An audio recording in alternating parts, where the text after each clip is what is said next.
Hello guys, स्वागत है आप लोगों के इस यूट्यूब चैनल में जिसका नाम है समय मैटर्स। आज हम कोरल ड्रॉ में सीखेंगे क्रॉप टूल और नाइफ टूल के बारे में। इसको ज़रा देखने में तो ये simple crop tool knife tool लग रहा है, लेकिन इसको अच्छे से समझने के लिए प्लीज़ ध्यान से देखना और इसको घर पे भी प्रैक्टिस करना। चलो स्टार्ट करते हैं। हम एक नेक्स्ट पेज ले लेते हैं। मैंने यहाँ पे एक शेप, इमेज और टेक्स्ट ले रखा है। ठीक, हम पहले शेप्स पे काम करेंगे। मैंने यहाँ पे सपोज यहाँ पे मैंने एक शेप्स ले लिया। मैंने इसमें एक कलर कर दिया। कलर करने के बाद इसकी आउटलाइन भी बढ़ा देता हूँ ताकि आप लोगों को अच्छे से समझ में आए। तो हमने यहाँ पे सिलेक्ट किया। अब यहाँ पे हम सिंपल क्रॉप टूल पे क्लिक करेंगे। क्रॉप टूल को क्लिक करने के बाद आपको जितना एरिया चाहिए सिर्फ उतने एरिया को आप सिलेक्ट कर सकते हो ऐसे, ताकि अनवांटेड एरिया जो आपको नहीं चाहिए उस एरिया को आप हटा सकते हो। जैसे आप यहाँ से इसको क्या कर सकते हो, अपने अकॉर्डिंग सेट भी कर सकते हो। जैसे मुझे इसको जो है इतना चाहिए एंड मुझे यहाँ से चाहिए, यहाँ से चाहिए, यहाँ से चाहिए। जितना एरिया आप सिलेक्ट करोगे आपका एरिया उतना ही ये क्रॉप करेगा। ठीक है, इसको हम डबल क्लिक करेंगे तो ये एरिया देखो आपको ये क्रॉप हो जाता है। आप कोई सा भी शेप लो, मैं यहाँ पे एक डिज़ाइन बना के दिखा देता हूँ।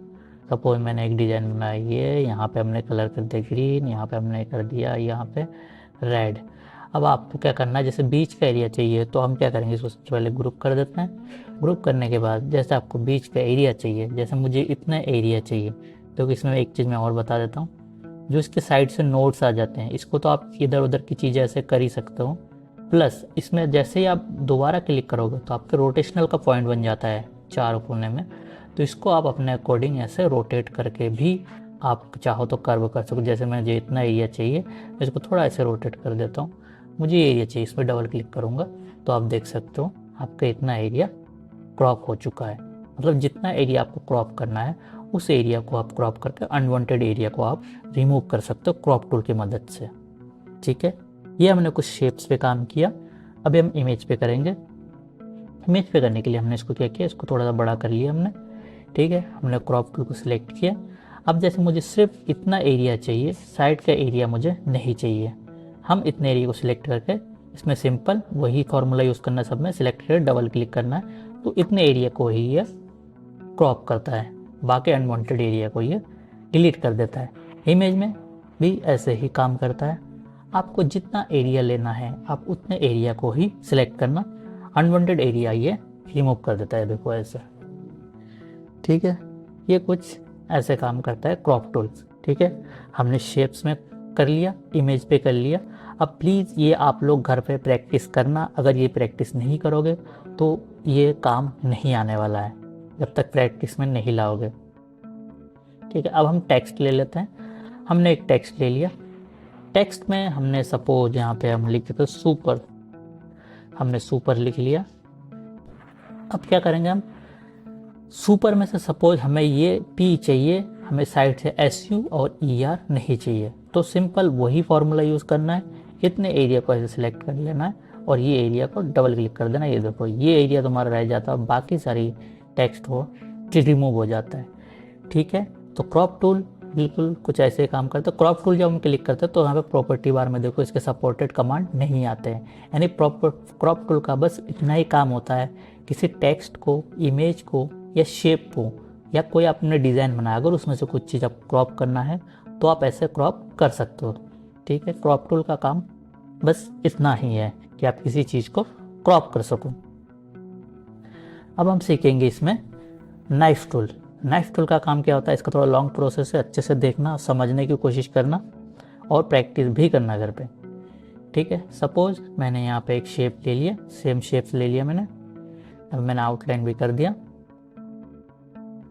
आउटलाइन हम कर देते हैं 8, थोड़ा सा इसको बड़ा कर देता है। अब देखो जैसे मैंने नाइफ टूल लिया, अब देखो इसमें ऊपर जो प्रॉपर्टी बार में इसके सपोर्टेड कमांड आ गए, मतलब ये सारे कमांड्स के भी काम है इसमें। इतने जितने भी इसमें कमांड्स हैं सबके काम होते हैं। सबसे पहले हम 1 बाय 1 चलते हैं।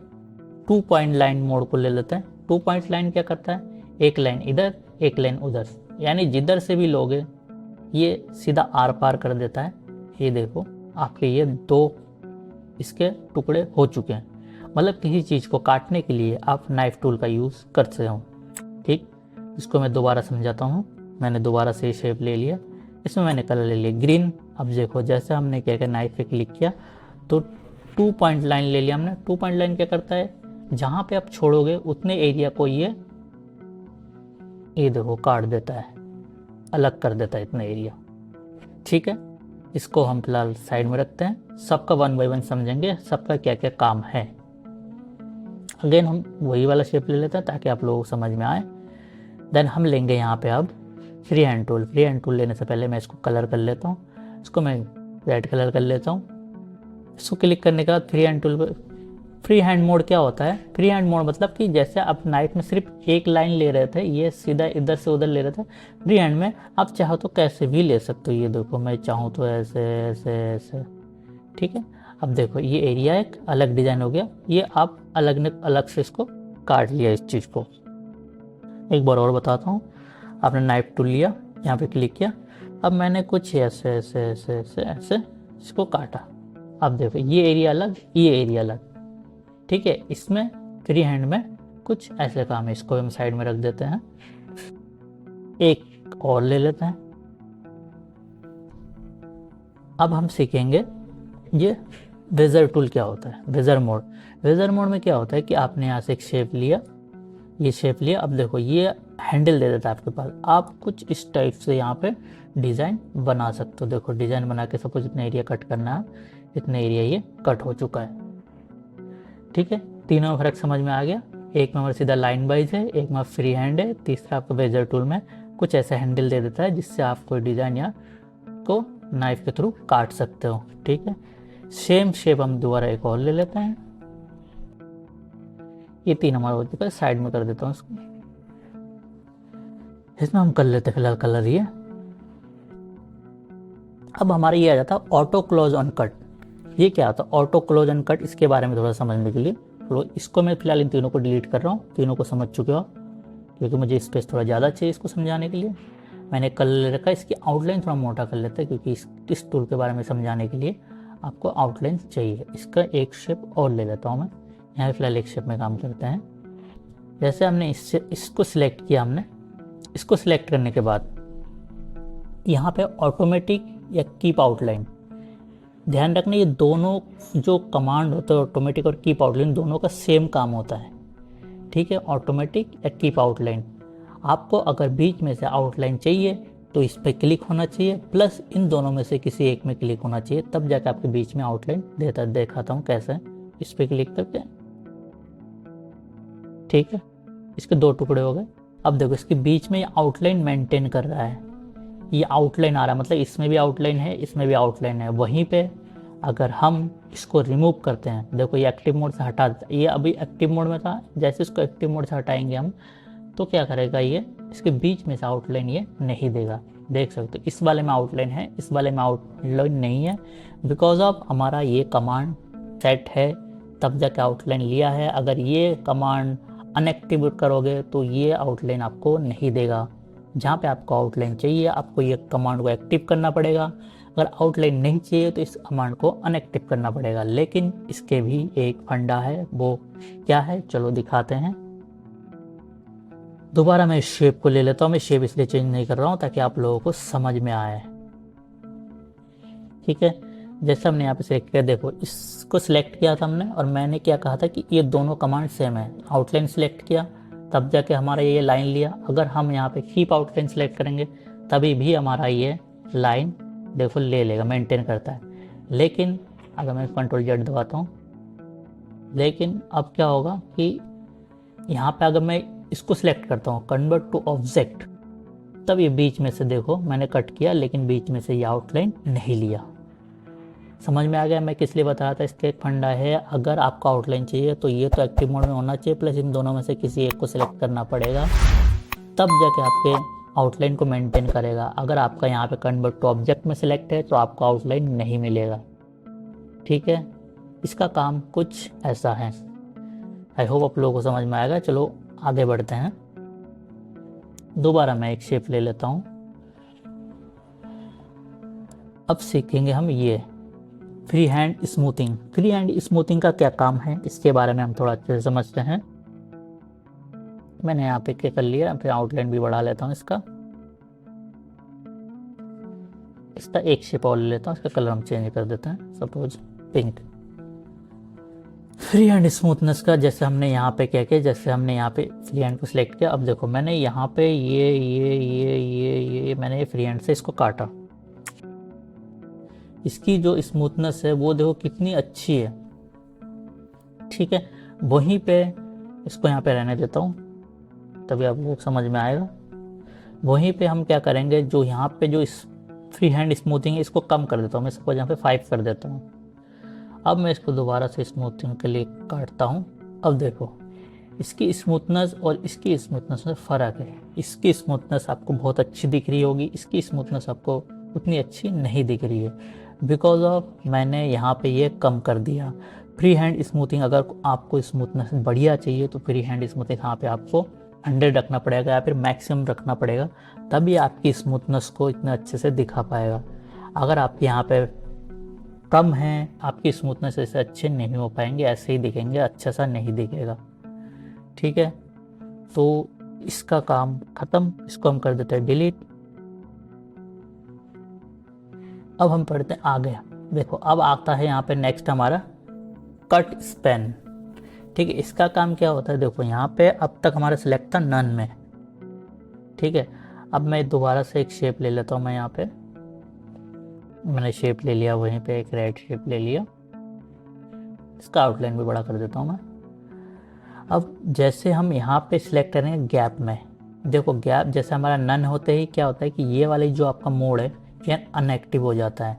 जैसे हम गैप या फिर ओवरलैप को सिलेक्ट करते हैं तो ये वाला मोड हमारा एक्टिव में आ जाता है। एक बार दिखा देता हूँ मैं, नन में देखो ये मोड अनएक्टिव हो गया, जैसे हम गैप सेलेक्ट करते हैं ये मोड एक्टिव में आ जाता है। ये मोड एक्टिव में आया मतलब इसका भी कुछ काम है। इसका क्या काम है, देखो यहाँ पे हमें दे रखा है यहाँ पे कि हम यहाँ पे जैसे सपोज 0.3 इंच में डालता हूँ तो गैप करना है, जैसे मुझे चीज़ को कट करना है, कट करने के बाद देखो इसके बीच में एक गैप ऑटोमेटिक ले लेगा। यहाँ से भी देखो इसके बीच में एक गैप ऑटोमेटिक ले लेगा। गैप उतना ही लेगा जितना हम यहाँ पे सिलेक्ट करेंगे। मैं अगर यहाँ पे 1 इंच सेलेक्ट करता हूँ तो ये 1 इंच का ही गैप लेगा, इधर से करो चाहे इधर से करो 1 इंच का ही गैप ले लेगा। दूसरे वाले में समझते हैं, दूसरा क्या है ओवरलैप। ओवरलैप क्या होता है, जैसे मैंने यहाँ से सिलेक्ट किया ये, तो देखो ये जो नीचे वाला एरिया है, देखो मैं यहाँ से दिखाता हूँ, ये ओवरलैप हो रहा है इसके ऊपर, मतलब मैंने कटिंग यहाँ से किया लेकिन नीचे वाले एरिया को इसने ओवरलैप ले लिया। ओवरलैप वो उतना ही लेगा जितना मैं यहाँ पे सिलेक्ट करूँगा। ठीक है, अगर ये हम नन पे क्लिक करके अगर इस मोड को अनएक्टिव करते हैं हम, ठीक है, तब अगर हम इस पोजीशन में इसको कट करेंगे तो क्या होगा कि हमारे यहाँ पे देखो ओवरलैप नहीं देगा, ये देख सकते हो एकदम बीच में से ही है। जबकि यही काम मैं क्या करता हूँ, मैं कट करने के लिए मैं यहाँ पे कट करता हूँ, मैं यहाँ पे ओवरलैप पे क्लिक करता हूँ और यहाँ पे 0.5 इंच सेलेक्ट करता हूँ, मैं यहाँ से कट करता हूँ। अब देखो इस चीज़ को इसने ओवरलैप में ले लिया, तो ये कुछ ऐसे काम करता है। ओवरलैप और गैप का आई होप आप लोगों को अच्छे समझ में आ गया होगा इतना। ठीक है, आगे बढ़ते हैं। अब इसमें आता है, इसका मैंने 50% वहाँ पे बता दिया था क्या काम होता है। जैसे मैंने बताया था कि अगर आपका आउटलाइन चाहिए किसी भी शेप में तो आपको ऑटोमेटिक प्लस कीप आउटलाइन इन दोनों में से कोई एक सिलेक्ट होना चाहिए, प्लस ये वाला जो कमांड है ऑटो क्लोज अनकट ये एक्टिव होना चाहिए और इन दोनों में से कोई एक सिलेक्ट होना चाहिए, तब जाके आपको आउटलाइन मिलेगा। अगर यहाँ से आपका बीच वाला सेलेक्ट है तो ये सिलेक्ट हो या ना हो फ़र्क नहीं पड़ता, आपको आउटलाइन नहीं मिलेगा। एक बार मैं आपको दिखा देता हूँ इसका क्या काम है। देखो यहाँ पे इसको पहले मैं नन कर देता हूँ, इसका काम नहीं करेंगे हम करेंगे यहाँ पे देखो, जैसे यहाँ पे गलती से अगर ये आपका कन्वर्ट टू ऑब्जेक्ट में सिलेक्ट है, आपको आउटलाइन तो लेना है लेकिन आपने यहाँ पे इसलिए सिलेक्ट कर रखा है क्योंकि आपको आउटलाइन लेना है, लेकिन यहाँ पे अगर गलती से कन्वर्ट टू ऑब्जेक्ट में सिलेक्ट है तो ये क्या करेगा, आपको आउटलाइन नहीं देगा। ये देखो मैं आउटलाइन मोटा कर देता हूँ जिससे आप लोग अच्छे समझ में आए। ये देखो ये आउटलाइन आपको प्रोवाइड नहीं कराएगा, क्यों, बिकॉज अब आपने यहाँ पे ये सिलेक्ट कर रखा है। यहाँ पे आपको ऑटोमेटिक में क्लिक होना चाहिए या फिर कीप आउटलाइन में होना चाहिए, तब जाके आपको आउटलाइन मिलेगा। ये है, तो इसका काम भी आई होप आप लोग समझ गए होंगे। स्टेप बाय स्टेप सारी चीज़ें बताया आप लोगों को। अब तक मैं सिर्फ शेप में दिखा रहा था, अब मैं आप लोगों को इमेजेस पे भी दिखाऊंगा, लेकिन उससे पहले इसमें एक लास्ट कमांड और रह रहा है, उसके बारे में भी सीखते हैं। हमने क्या किया, ये लास्ट वाला जो पॉइंट है ये बाउंडिंग बॉक्स। अब देखो जैसे हम कोई ऑब्जेक्ट सिलेक्ट करते हैं तो इसके चारों ओर से देखो नोट्स बन के आ जाते हैं। नोट्स बन के आ रहा है मतलब आप उस एरिया को समझ सकते हो कि हाँ यहाँ से हम इसको पकड़ के खींच सकते हैं, यहाँ से इसको पकड़ के खींच सकते हैं। हम अपने अकॉर्डिंग साइज को चेंज कर सकते हैं। लेकिन जैसे आप बाउंडिंग बॉक्स पे क्लिक करोगे तो देखो आपका ये बाउंडिंग बॉक्स हट जाती है, साइड से जो नोट्स है वो हट जाते हैं। ठीक है, दोबारा आप क्लिक करोगे तो फिर देखो आपका नोट्स आ जाता है। तो अगर आपको रिमूव करके काम करना है तो आप इस तरह से ना रिमूव करके ऐसे देखो, आप रिमूव तो हो गया, फिर दोबारा क्लिक करने के लिए यहाँ पे क्लिक करोगे तब जाके आपका बाउंडिंग बॉक्स आएगा। तो इसका कुछ खास यूज़ है नहीं। ठीक है, अब हम इमेजेस पे भी और टेक्स्ट पे भी काम करेंगे नाइफ की मदद से। देखो मुझे सपोज यहाँ से इतना कट करना है, मैंने यहाँ से इतना कट कर दिया, ये देखो यहाँ से इतना कट हो गया। नाइफ टूल सेम वही काम जो हमने शेप में किया वो सारा काम इसमें हम कर सकते हैं। जैसे हमें फ्री हैंड लेना है तो मैं इस टाइप से कोई भी फ्री हैंड इसमें कर सकता हूँ। अब ये यहाँ से कट हो चुका है। अगर मुझे फ्री हैंड नहीं चाहिए, मुझे चाहिए यहाँ पे बेजर मोड। बेजर मोड से सपोज मैं क्या करता हूँ, यहाँ से लेके यूं शेप में करके मैं कुछ ऐसे शेप करता हूँ। तो देखो इतना एरिया अलग हो गया, इतना एरिया अलग हो गया। ठीक है, नाइफ से ये सारी चीज़ें इसमें पॉसिबल है। ठीक है, इमेज में भी सिंपल सा वही है कि आप किसी भी चीज़ को कटिंग करना है तो आप नाइफ टूल से कैसे कैसे कट करोगे वो सारे अप्लाई कर सकते हो। अब हम टेक्स्ट पे काम करेंगे। सबसे पहले हमें एक टेक्स्ट चाहिए, हमने एक टेक्स्ट ले लिया ये। ठीक है, अब टेक्स्ट ले लिया। अब जैसे हमें क्या करना है, टेक्स्ट पे काम करने के लिए सपोज हमें बीच में से यहाँ से कटिंग दिखाना है हमें, तो इतने एरिया को जैसे हमें काटना है तो हम क्या करेंगे, यहाँ से ये देखो ये एरिया आपका ये कट हो चुका है। ये देखो तो आप ये एरिया अलग ही कट करके आप इस तरह से कोई डिज़ाइन या शेप इसमें दे सकते हो। जैसे मूवी वगैरह में ट्रेलर वगैरह में आता है, आप लोग देखते हो, तो इस टाइप का डिज़ाइन बनाना है तो आप वहाँ पे ये अप्लाई कर सकते हो। मैं एक वर्ड और ले रहा हूँ, जैसे मैं यहाँ पे लेता हूँ सुपर। मैंने एक वर्ड ले लिया। अब इसके बीच में से हमें कट करना है, यहाँ से यहाँ तक कट करेंगे, देख सकते हो। जैसे मुझे यहाँ से यहाँ तक कट करना है तो मैं यहाँ से इतना कट करता हूँ और ये एरिया देख सकते हो आप लोग कट हो चुका है ये। तो टेक्स्ट में आप कुछ इस तरह से काम कर सकते हो। वहीं पे अगर आपको सिर्फ यही नहीं, आप इसमें से कोई सा भी यूज़ करके आप इसमें काम कर सकते हो। देख सकते हो ये कट हो चुका है। ठीक है, अगर आपको लेना है ये वाला टूल, लेजर टूल, तो आप सिंपल ऐसे करके यहाँ से ये एरिया देखो आपका कट हो चुका है। तो इस तरह से कुछ काम होता है हमारा नाइफ टूल और क्रॉप टूल का। आई होप आप लोगों को अच्छे से समझ में आया होगा। कहीं पे भी अगर आप लोगों को कुछ कन्फ्यूजन हो तो प्लीज़ कमेंट में ज़रूर बताना, मैं उसका आंसर ज़रूर करूँगा।